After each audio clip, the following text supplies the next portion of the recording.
ಏನ್ ಮಾಮ್ ನೆನೆ ಬಿಟ್ಟಿದ್ರೆ 500 ಹೊಡೆದ್ಬಿಡ್ತೀರಿ. ನಿಮ್ ಟೀಮ್ ಅವ್ರ ಸಂಜುನೇ ಬೇಕು ಅಂದ್ಬಿಟ್ಟು ಪಾಪ ಜಡೇಜನ್ ಕಳಿಸ್ಬಿಟ್ಟು ಕರ್ಕೊಂಡ್ರಿ. ನಿಮ್ ಸಂಜು 8 ಬಾಲ್ 7 ರನ್ ಹೊಡ್ಬಿಟ್ಟು ನಿಮ್ ತಲಾಗೊಂಡ್ ಟ್ರಿವ್ಯೂ ಕೊಟ್ಬಿಟ್ಟು ಮನೆಗೆ. ಸಂಜು ಸ್ಯಾಮ್ಸಂಗ್ ಔಟ್ ಆದ್ಮೇಲೆ ಒಳ್ಳೆ ಒಣಗೋಗಿರೋ ಮರದಿಂದ ಹಣ್ಣುದ್ರಲ್ವ ಆತರ ಪತ ಪತ ಅಂತ ಉದ್ರೋದ್ರಲ್ಲ ಎಲ್ಲಾರು. ಒಂದೊಂದಲ್ಲ ಇನ್ ಈ ಕಡೆ ಜಡೇಜಾ ಕೇಳ್ಬೇಕಾ, ಎಲ್ಲಾರನ್ನ ಔಟ್ ಮಾಡಿ ಹೆಡ್ ಶಾಟ್ ಬೇರೆ ಹೊಡಿತಾವ್ ಡಿಶ್ಕೆ ಅಂತ. ಯಾಕೋ ಮಾತೇ ಇಲ್ಲ, ನಾಲ್ಗೆ ಬಿದ್ದೋಯ್ತಾ ಇಲ್ಲ ತಿಕ್ಕ ಉರ್ದೋಯ್ತಾ? ಏಯ್ ಫಸ್ಟ್ ಮ್ಯಾಚ್ ದೇವ್ರಿಗೆ ಕಣ. ಹಾ ಸೋತ್ ಮೇಲೆ ಎಲ್ಲಾರು ಹಿಂಗೆ ಹೇಳೋದು. ನಾನು ಸೋಲೋರ್ನ ನೋಡಿದೀನಿ, ಈ ತರ ಹೀನೇ ಯಾಕವಾಗ ಸೋಲು ಚೀ. ಲೋ ಆಲ್ಮೋಸ್ಟ್ 20 ಓವರ್ಗೆ 127 ಯಾರೋ ಹೊಡಿತಾರೆ.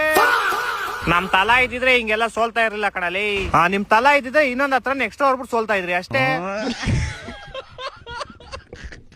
ನಮ್ ಕಡೆ ಬ್ಯಾಟಿಂಗ್ ಇನ್ನು ಸೆಟ್ ಆಗಿಲ್ಲ ಕಣ, ಸೆಟ್ ಆಮೇಲೆ ಕೊಡ್ತೀವಿ ನೋಡು. ಓ ನಿಮ್ ಬಾಲಿಂಗು ಬಾರಿ ನೋಡ್ಬಿಟ್ಟು ಬಾರಪ್ಪ. ಚಿಕ್ಕ ಹುಡುಗ ಸೂರ್ಯವಂಶಿ ನಿಮ್ ಗಾಕ್ ಅನ್ಸ್ಬಿಟ್ಟು ಹೋಗ್ಬಿಟ್ನಲ್ಲೋ. 15 ಬಾಲ್ 50 ರನ್ ಹೊಡೆದ್ ಬಿಸಾಕ್ಬಿಟ್ಟ ನಿಮ್ಗೆ. 52ನೇ ರನ್ ಔಟ್ ಮಾಡಿದೀವಿ. ಹಂಗೆ ಏನ್ ಕಿತ್ತಾಕೊಂಡ್ಬಿಟ್ರಿ, ಏನ್ ಮ್ಯಾಚ್ ಗೆದ್ಬಿಟ್ರ? 12 ಓವರ್ ಮುಗಿಸ್ಬಿಟ್ಟು ಹೋದ್ರು ಅವ್ರ ಮನೆಗೆ.